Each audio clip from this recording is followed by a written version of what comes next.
എൻ്റെ ഉപ്പൻ്റെ ഫ്രണ്ടാണ് കോർബലിനെ സജസ്റ്റ് ചെയ്തത്. മൂപ്പര് പറഞ്ഞെന്താ വെച്ചാൽ മൂപ്പർക്ക് കുറേ എൻജിനീയേഴ്സിനെ അറിയാം, അതിൽ അവർക്കൊന്നും നമുക്ക് ഈ വർക്ക് കൊടുക്കാൻ പറ്റില്ല. ഏറ്റവും ബെസ്റ്റ് ആയിട്ട് തോന്നിയ ആള് മൂപ്പർക്ക് കോർബലിലെ ഫൈസ് ആണെന്നാണ് പറഞ്ഞത്. അങ്ങനെയാണ് നമ്മൾ ഫൈസ് ആയിട്ട് അപ്രോച്ച് ചെയ്യുന്നത്.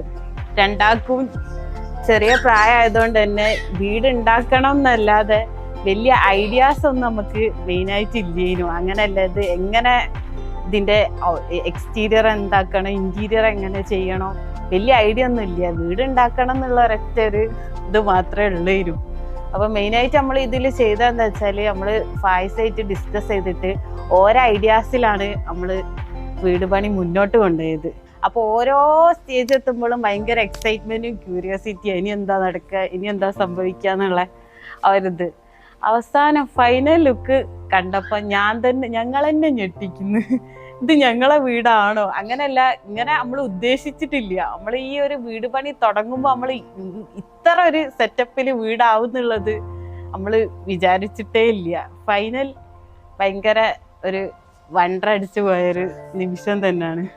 പിന്നെ എനിക്ക് മെയിനായിട്ട് നിങ്ങളതിൽ കണ്ടെന്ന് വെച്ചാൽ സാധനത്തിൻ്റെ ക്വാളിറ്റി, അത് പറയാതിരിക്കാൻ പറ്റില്ല. അതിലൊരു കോംപ്രമൈസും കോർബലാർ ചെയ്തിട്ടില്ല.